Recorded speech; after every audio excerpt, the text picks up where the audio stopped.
Et heureusement que le tissu économique continue de fonctionner avec les entreprises, les commerces, les artisans, les professions libérales. Mathieu Hagel est avec nous. Bonjour. Oui, bonjour. Vous êtes fondateur et directeur de MH Déco, qui est un réseau de franchise de décorateurs et d'architectes d'intérieur. On a bien compris que rester chez soi était une tendance qui allait durer un petit peu.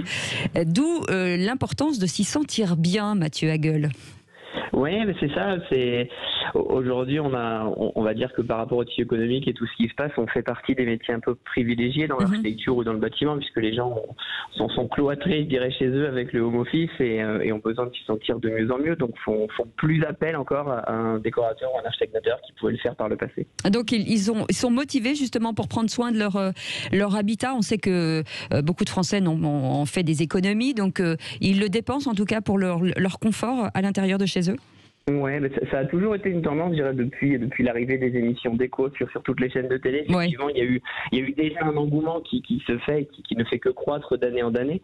Mais là, effectivement, avec le confinement, il y a eu une vraie accélération là sur ces derniers mois sur cette tendance de rénovation de l'habitat. Et puis, quand on rénove son habitat, on a toujours peur de ne pas être chez soi parce qu'on a envie de voir les artisans, on a envie de voir ce qui se passe.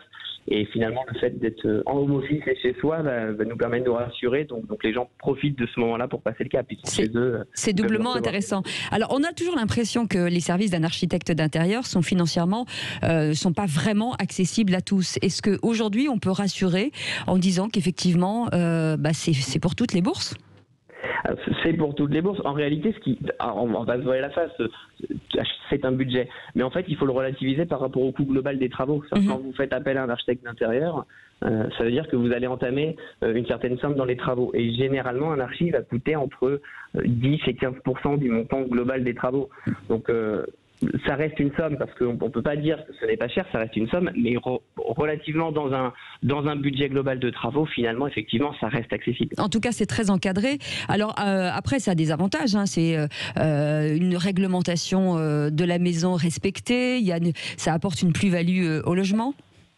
Disons que quand vous faites appel à un architecte d'intérieur, ce qui rassure les gens souvent, c'est le bâtiment. Que quand vous faites appel à un architecte d'intérieur, il a effectivement son propre réseau, il a ses compétences, ce qu'un particulier lambda n'a pas. Chacun son métier, hein, Absolument. Et c'est vrai que quand on fait appel au bâtiment, on a toujours un petit peu peur de comment ça va se passer, est-ce qu'on peut suivre le chantier. Donc c'est souvent très rassurant. À côté de ça, les entreprises, elles, sont aussi rassurées de passer par des architecteurs parce qu'on leur fournit tous les plans techniques, l'accompagnement nécessaire. Donc finalement, c'est un gain de temps pour tout le monde, à la fois pour le client qui rénove son intérieur et l'artisan qui va passer moins de temps à comprendre ou mettre en œuvre des plans qu'on réalise. Vous dites que vous souhaitez vous démarquer de vos concurrents. Quelle est votre valeur ajoutée par rapport aux autres ? Mais disons que nous, on est un des rares réseaux de franchise dans le métier, parce qu'avant nous, la franchise n'existait pas dans le métier d'architecte d'intérieur. Et comme vous le disiez, l'architecte d'intérieur fait peur beaucoup, travaille souvent sous leur nom, ou leur entité, c'est leur nom, et par notoriété, par ego, sans être péjoratif, on a toujours tendance à faire peur aux gens. Et nous, on a voulu faire une marque. C'est-à-dire que finalement, aujourd'hui, on est composé de 38 architectes d'intérieur un petit peu répartis sur la France, et on a essayé de marketer, je dirais, l'offre du décorateur d'intérieur. Parce que ce que j'aime bien dire, c'est alors la rendre plus attractive, on va pas le fausser, c'est-à-dire que c'est pas le rendre forcément financièrement plus abordable, mais je dirais presque un peu plus sexy, avec une offre plus sexy. Aujourd'hui, on travaille beaucoup en réalité virtuelle notamment, c'est-à-dire qu'un particulier qui rénove son intérieur, avant d'entamer les travaux, va pouvoir le voir en réalité virtuelle dans des lunettes faites exprès justement. Ça va le rassurer et ça va surtout nous démarquer de la concurrence aussi. J'ai vu sur votre site que vous faisiez appel à des architectes d'intérieur. Est-ce que c'est une nouvelle profession qui finalement se développe à vitesse grand V ? Disons que le métier de décorateur ou d'architecte d'intérieur, c'est un peu particulier. C'est-à-dire qu'on a des diplômes qui sont reconnus, mais le métier en tant que tel ne l'est pas. Donc beaucoup de gens se sont lancés. Il existe un panel d'écoles spécialisées notamment en reconversion. Et effectivement, ça donne envie à beaucoup de gens de se lancer. Entre la médiatisation du métier, les écoles et le financement de ces écoles par le Pôle emploi, par des CSP, etc., incite beaucoup de gens à se lancer. Donc oui, il y a une vraie tendance.